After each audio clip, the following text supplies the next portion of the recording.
Welcome to another deep dive. Today we're going to untangle something pretty fascinating. It's the world of language in India, particularly how Hindi, English, and all those amazing regional languages kind of push and pull against each other. You've got it.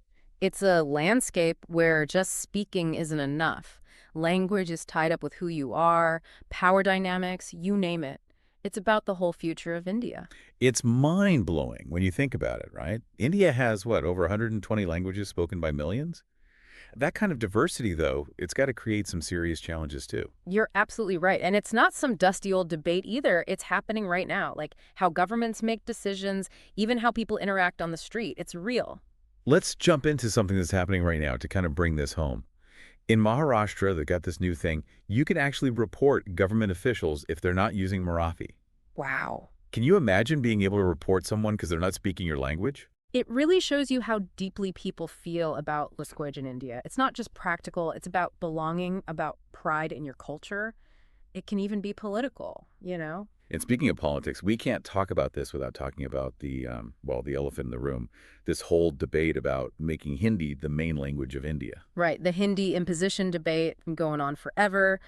Some people, they see it as a way to unite everyone, to connect all Indians. Makes sense on the surface. It does, but it's not that simple. Yeah, our research shows it's caused a ton of friction, especially down south. For sure. Places like Tamil Nadu, they see it as one language trying to dominate, wiping out their own culture. And this isn't ancient history either. M.K. Stalin, the chief minister down there, he's super vocal about this. He calls it Hindi imposition, and he's not a fan. Like with that national education policy, the NEP 2020, it aims to support multiple languages, but some worry it'll just end up favoring Hindi anyway. That's a valid concern. It makes people feel like their languages, their whole way of life, will just be pushed aside for Hindi. It's scary for them. Then you've got people like Amit Shah, big figure in the government, saying Hindi is 1,000 years old and predicting it'll be running the whole country by 2047. Yeah, well, about that 1,000-year claim.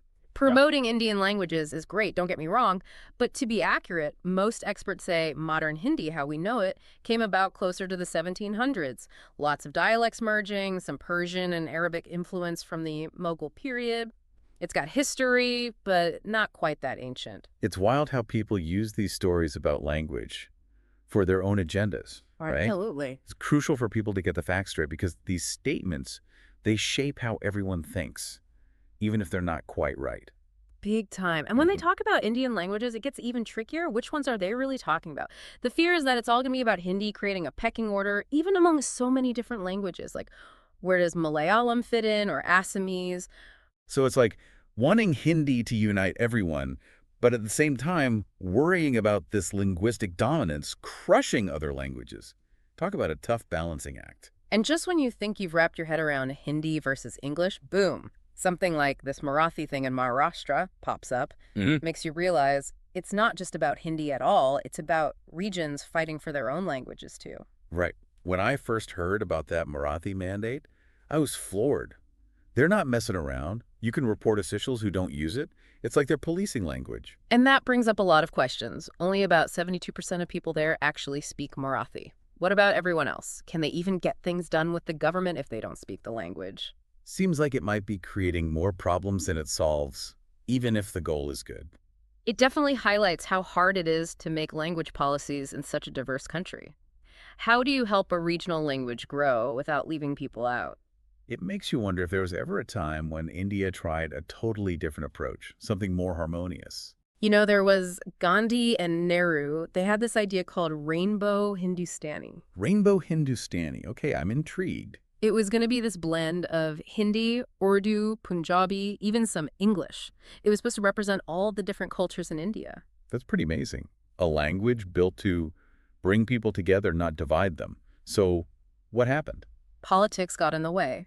There was pressure to make Hindi very Sanskritized, which means leaning heavily on Sanskrit and using a specific script.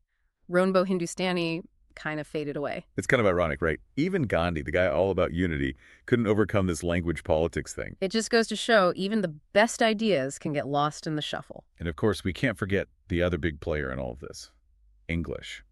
Our research shows it's still a huge debate in India. Some see it as like a leftover from colonialism, something to get rid of. Others think it's India's key to global success. Two sides of the same coin, right? You can understand wanting to break free from the past, but at the same time, English connects India to the whole world, especially for things like technology and business. Our sources even took us back to the debates they had when India was first becoming independent. Some people were totally against English, said Hindi should be the only official language. But others fought hard to keep English, even warned that forcing Hindi could tear the country apart. Those old debates, they still matter today. It was T.T. Krishnamachari from Madras who said pushing Hindi onto the South could make them want to leave India entirely. But then you had Azad arguing that English actually helps bridge the gap between the North and the South. It's incredible how those concerns from, 70 years ago are still so relevant. It all boils down to language, who you are, and how to stay united. For sure. And the English question, it's about more than just words. It's about opportunity, about what kind of future India wants. Do they fully embrace English to be a global player? Or do they focus on their own languages, even if it means missing out? Sounds like India's at a crossroads, trying to figure out its place in the world. And we've just scratched the surface here. Come back for part 2, where we'll dive into some possible solutions to this language puzzle. We'll look at Rainbow Hindustani again, and even how technology might help create a more inclusive landscape for everyone. So we've really dug into this language situation in India, all the history and the debates. It's a lot, right? Totally. Yeah. It feels like we're trying to solve one of those twisty mazes just to find a way forward.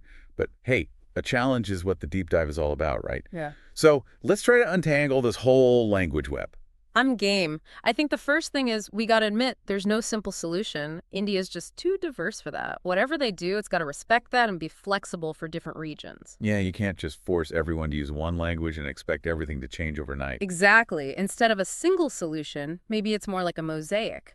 All these pieces fitting together with different languages working side by side, each with its own role. Mosaic, I like that. Better than a melting pot, for sure. Yeah.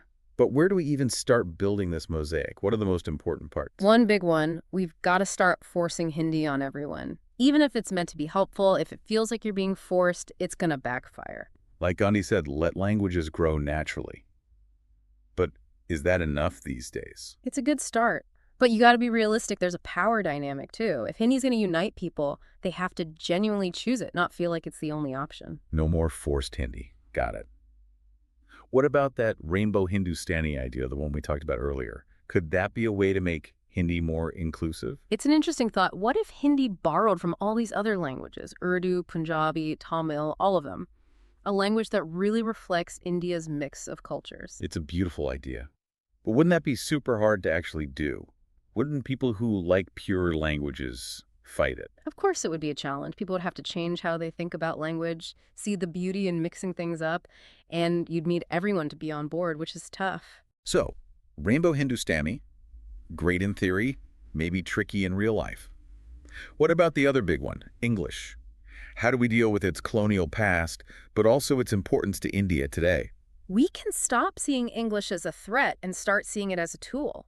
It connects India to the global economy, helps with progress, even helps people in different states within India communicate. So, like being bilingual, supporting Hindi and English, but also making sure those regional languages are strong. Wouldn't that make English the most important, though? Not if it's done right. It's about making each language work for a specific purpose. Hindi for national unity, English for global stuff, and regional languages to keep those local cultures and identities alive. They can all exist together, even help each other. That way, people who don't speak Hindi or English wouldn't get left behind. It's about equal access for everyone. Exactly. Everyone should have the same opportunities, no matter what language they speak. So we've talked about Hindi, English, but there are hundreds of other languages in India. Our research shows that a lot of them are struggling. People are stopping using them. How do we protect all that linguistic diversity? That's a big one. We can't just focus on the big two and forget about the rest. We have to actively protect and preserve them. How do we do that? It's easy to talk about it, but what actual steps can we take? Well, for starters, we need to document these languages, get researchers and linguists involved. A lot of them aren't even written down properly, so it's hard to preserve them if we don't even fully understand them. We need people from those communities involved, too. Right. Got to understand them before we can save them. What else? Education is key. We need programs in schools that teach those regional languages, not just Hindi and English. We need teachers who can teach them, books and materials, the whole thing. We have to show kids that these languages are valuable. Yeah, it's not just about learning the words. It's about feeling proud of where you come from. For sure. And outside of school, we need those languages used everywhere. News, government, in the streets, everywhere. Give people real reasons to use them. So it's like creating an environment where these languages can grow and thrive, not just barely hang on. But how do we even know if it's working? How do you measure if a language is being revitalized? Good question. You can look at how many people are speaking it. Are the numbers going up? You can also look at where they're using it. Is it in schools, in government, in everyday life? It sounds like it can't just be the government telling people what to do. It's got to come to the people themselves, right? Right. They have to want to keep their languages alive. Exactly. It's about having pride in your language and using it in ways that matter to you. So we're talking about a balancing act here. Promote Hindi, promote English, but also protect all those regional languages. That's a lot to juggle. It is. But India has always been a mix of cultures, languages, and traditions. It's in their DNA to find a way to make it all work. We're back to that mosaic idea again. India is this complex and beautiful thing made up of all these different pieces. Right. Instead of seeing all these languages as a problem, what if we saw them as something special, something that makes India unique? This has been a fascinating conversation. We've covered so much, from trying to force Hindi on people to the very real struggle of keeping these languages alive. But we're not done yet. Join us for part 3, where we'll talk about potential problems, things that could go wrong, and what a truly inclusive language policy could look like for India. Welcome back to The Deep Dive. We've been on this winding journey through India's language landscape, all the history, the back and forth between Hindi, English, the regional languages. We've even imagined some ideal solutions. But let's be honest, it's rarely that simple, is it? Nope, not at all. It's easy to talk about mosaics and languages living in harmony, but out in the real world, things get messy. Even the best policies can hit a snag when you're dealing with a country as huge and diverse as India. So let's get down to brass tacks. What are some of those snags? What could trip us up, even with good intentions, as we try to solve this language puzzle? Well, one thing our sources pointed out is how deeply language is tied to identity, even a sense of being better than others. It can create this pushback against any language that feels like it's being forced on you or that it's getting preferential treatment. Like we see with Hindi in some areas, right? It's more than just words. It's about protecting who you are, your whole culture. Exactly. And then you get politicians who use those feelings for their own benefit, stirring things up and making it even harder to find common ground. So even with the perfect policy, there's no guarantee it'll be implemented with sensitivity, respecting all those different communities. That's the hard part. Bridging that gap between what's written down and what actually happens, it's a huge challenge, especially in India, where you've got so many different levels of development, education, resources. Something that looks great on paper might crumble when you try to put it into practice. And we can't forget the practical side of all this. We talk about embracing multiple languages, but how does that actually work? Imagine trying to run schools or the government in multiple languages. The logistics are mind-boggling. Absolutely. It's a massive undertaking to make sure everyone can access information and services when you're dealing with so many languages. Think about translating official documents, making sure government workers are multilingual, creating textbooks in all these languages. Sounds like we need an army of translators and a complete education overhaul. Is that even possible? It's not easy, but it's not impossible either. And this is where technology comes in.